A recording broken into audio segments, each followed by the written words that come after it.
दोस्तों साथियों, जालौन उन्नाव में बिजली गिरने व कोठरी ढहने से 4 लोगों की मौत हो गई।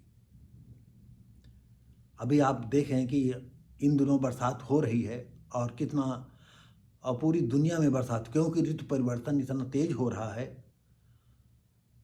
जिसकी आहट हम आप सब देख रहे हैं। अब तक कितनी भयंकर गर्मी पड़ी है, आप सब लोगों ने झेला होगा। इसी सिलसिले में सितंबर के लास्ट तक ज़्यादातर बरसातें रुक जाती थी और सितंबर का आज लास्ट डे है। ऐसी सिचुएशन में बरसात इधर ज़्यादा कदा हो रही है और कहाँ कहाँ बिजली गिर रही, यहाँ पुल के पुल बह गए, इतनी तेज बरसात।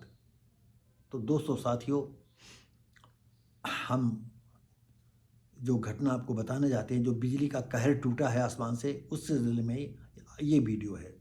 जालौन उन्नाव में बिजली गिरने व कोठरी ढहने से 4 की मौत। जालौन बारिश के दौरान बिजली गिरने से अलग अलग स्थानों में एक किसान और चरवाहे की मौत हो गई, जबकि 5 अन्य लोग झुलस गए। वहीं उन्नाव में कोठरी गिरने से उसके मलबे में दबकर बाबा और पोते की मौत हो गई। कंदौरा थाना क्षेत्र के कुशमरा बावनी गांव के मजरा जयसुपुर गांव निवासी राम खिलावन 65 वर्षीय व रामावतार 60 वर्षीय मंगलवार की रात छाता लगाए खड़े थे, तभी नज़दीक बबूल के पेड़ पर बिजली गिरी। इसमें राम खिलावन की मौत हो गई। उधर उन्नाव के अजगैन कोतवाली क्षेत्र के ग्राम पंचायत संदाना के मजरा बख्तौरी खेड़ा में कच्ची कोठरी गिरने से बद्दी प्रसाद 70 वर्षीय व पौत्र महेश 30 वर्षीय की मौत हो गई। दोस्तों साथियों, एक आप सभी जानते होंगे, अगर बाद पानी बरस रहा, बिजली कड़कड़ा रही है, तो सबसे पहले तो आप ये बात सोचें कि पेड़ किससे दूर रहें।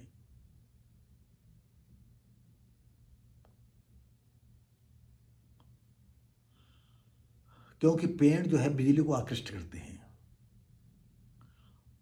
और लोहे की चीज़ें जहाँ लगी हों वहाँ भी न रुकें।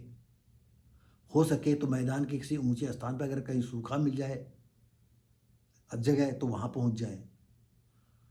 नहीं, जब बिजली गिर, जानते हो बिजली का वो पावर इतना भयानक होता है कि हजारों आदमी अगर वो उस जगह पर हों तो हजारों आदमी 1 सेकंड में ही सब उड़ जाएंगे। तो दोस्तों साथियों, अब प्रकृति का खेल जो भयानक चल रहा है, इसके जिम्मेदार और कोई नहीं है, हम ही आप लोग हैं।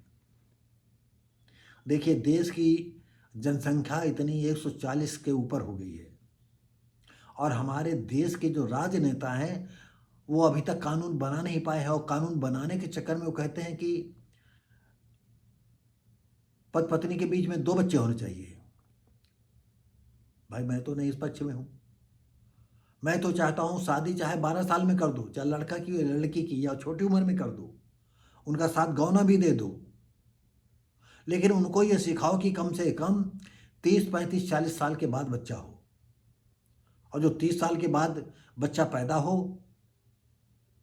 उसको सरकारी सुविधा मिले। 35 साल के बाद अगर किसी का बच्चा पैदा हो जानबूझ करके तो वो ज़्यादा सहूलियत मिले, और 40 साल के बाद अगर कोई बच्चा पैदा करता है तो उसको ज़्यादा सहूलियत हो। ये हमारे विद्वान लोग इस बात को तय करेंगे कि कितना क्या होना चाहिए, हम इसमें अपनी बात नहीं। लेकिन अगर कुछ जैसे लिव इन रिलेशनशिप में रह करके कोई भी बच्चा नहीं पैदा करना चाहते हैं, या कोई लावारिस बच्चा ले करके उसको जीवन दान देना चाहते हैं, उसको पालना चाहते हैं, उसको अपना बनाना चाहते हैं, तो उनके लिए भी छूट होनी चाहिए। अब छूट कितनी होनी चाहिए ये हमारे कानूनविद समझें या सरकार समझे, लेकिन पति पत्नी के बीच में सिर्फ एक ही बच्चा होना चाहिए।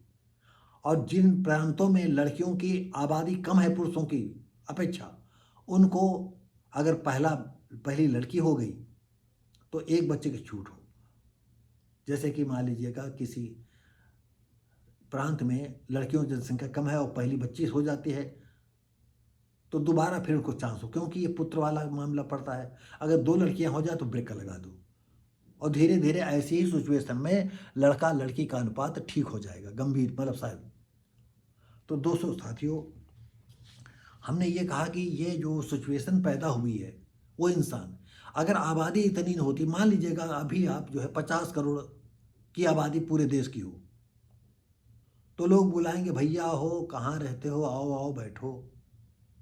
अरे अब तो सड़क पर निकल जाए, जरा चूक गए तो गए, कोई न कोई एक्सीडेंट हुआ नहीं।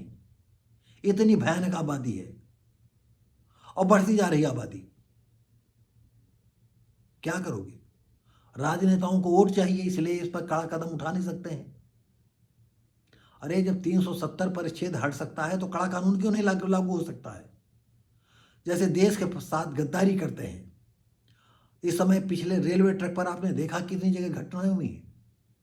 सरकार को चाहिए कि जो सरकारी संपत्ति को इस तरह नुकसान करेगा तो उसके परिवार सहित उनको सबको फांसी पर लटकाया जाए, और इसका प्रचार प्रसार भी अच्छी तरह होना चाहिए, तब लोगों में डर होगा। पता चला पकड़ा गया, आराम से दामाद की तरह सेवा उसकी हो रही है, क्या कहा जाए? तो दोस्तों साथियों, ये वीडियो कैसा लगा? हम उम्मीद करते हैं अच्छा लगा होगा, और यदि अच्छा लगा है तो लाइक शेयर कमेंट करें, सब्सक्राइब करें, बेल आइकन दबाएं। हम मिलेंगे आपको अगले वीडियो में, तब तक के लिए नमस्कार, जय हिंद।